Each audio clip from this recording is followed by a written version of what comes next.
In the annals of history, few empires have cast as long a shadow as Rome, a civilization forged in myth, built by legions, and governed by law. For 1,000 years, the Roman eagle soared, a symbol of unparalleled power, its wings stretching from the misty shores of Britannia to the sun-scorched sands of Mesopotamia. Its name was synonymous with order, with progress, with a Pax Romana, a Roman peace, that held the known world in its firm, unwavering grasp. Rome was not just a city, it was the world, an eternal beacon of civilization, destined, so it was believed, to last forever. But eternity is a fragile concept. Even the mightiest structures can develop cracks in their foundations. And for Rome, the long, slow twilight was already beginning to descend, unnoticed by the very people who basked in its brilliant golden light. What happens when the center cannot hold? What follows when an empire, believed to be immortal, begins to die? This is the story of its fall. At its zenith, Rome was a spectacle of splendor and might. The city itself was a marble heart, pumping life through the arteries of its empire.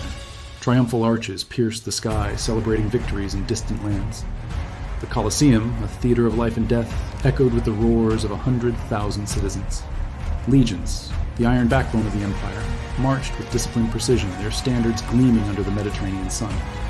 Wealth poured in from conquered provinces, funding opulent villas, lavish feasts, and an unprecedented era of artistic and architectural achievement. Aqueducts, marvels of engineering, carried fresh water across miles of countryside, quenching the thirst of 1 million souls. From the bustling forum, where law and commerce intertwined, to the serene temples dedicated to a pantheon of gods, Rome projected an image of absolute confidence and unshakable permanence. It was the undisputed master of its world, a civilization at the very peak of its glory. Yet, beneath this gilded surface, a sickness was taking root. The very institutions that had made Rome great began to rot from within. The Senate, once a council of wise statesmen, became a playground for corruption and personal ambition.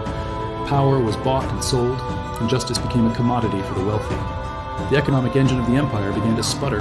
Endless wars and extravagant spending devalued the currency. Silver coins were mixed with cheaper metals, leading to rampant inflation that impoverished the common citizen and destabilized the economy. The once proud legions, now stretched thin across vast frontiers, turned their swords inward. Ambitious generals, hungry for the imperial purple, plunged the empire into devastating civil wars. The throne became a revolving door of emperors, many of whom met violent ends. The foundations were trembling, the stability that had defined the Pax Romana was cracking, and the tremors were felt from the palaces on Palatine Hill to the farthest outposts of the empire. Rome was at war with itself. As Rome's internal strength waned, its external enemies grew bolder. For centuries, the Rhine and Danube rivers had held back the Barbarians, a myriad of Germanic tribes, Goths, Vandals, and Franks.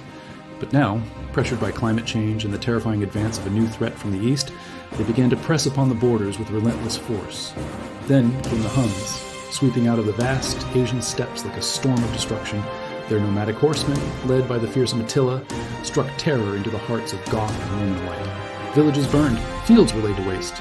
The once impenetrable Roman defenses, weakened by internal conflict and manpower shortages, began to crumble. Legions, once the masters of the battlefield, were now locked in a desperate struggle for survival.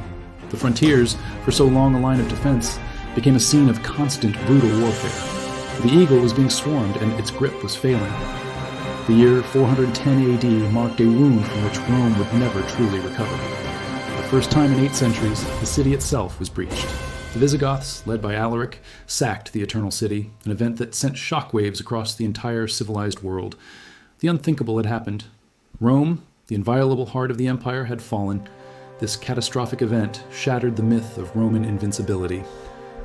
In the decades that followed, the Western Empire spiraled into chaos. Emperors became mere puppets, controlled by barbarian generals who held the real power. The once mighty Roman armies disintegrated, replaced by mercenary forces with shifting allegiances. Provinces were lost one by one. Britain was abandoned. Gaul and Spain were overrun. North Africa, the breadbasket of the empire, fell to the Vandals. The Western Roman Empire was shrinking, its authority evaporating, its territory being carved up by the very people it had once dismissed as savages. Amidst this political and military collapse, a profound spiritual revolution was underway. A new faith, born in the distant province of Judea, was steadily conquering the hearts and minds of the Roman people.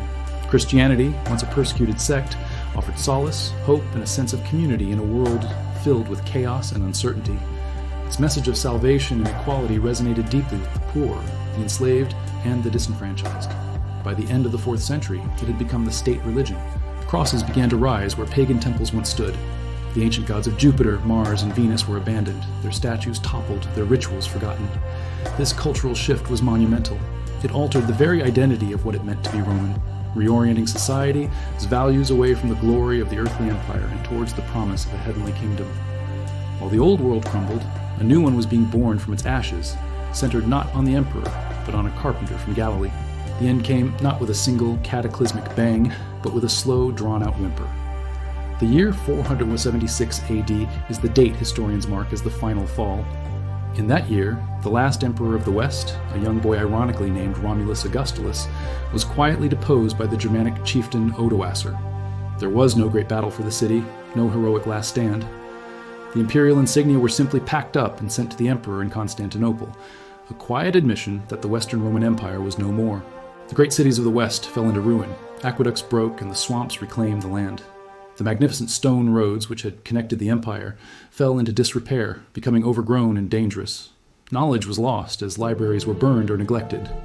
The grand statues of emperors and gods lay broken, their marble faces staring blankly at a world that had forgotten them. The intricate web of law, trade, and administration that had held the West together for centuries had completely unraveled. Darkness descended. From the ashes of a fallen empire, a new world struggled to be born. The legacy of Rome, however, did not die. It lived on, in the languages that evolved from its Latin tongue, in the legal systems that still echo its principles of justice, in the architecture that inspired the builders of a new Europe, and in the Roman Catholic Church, which preserved learning and provided a thread of continuity through the ensuing Dark Ages.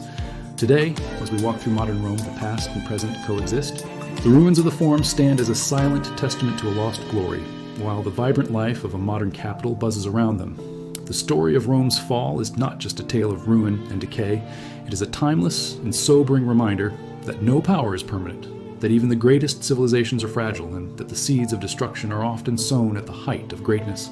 The empire is gone, but its shadow, its echo, remains, a perpetual lesson etched into the very foundations of our world. Thank you for joining us on this journey through one of history's most dramatic chapters. If you found this story compelling, please like this video and subscribe to our channel for more deep dives into the past. Your support helps us bring these epic histories to life. We'll see you next time.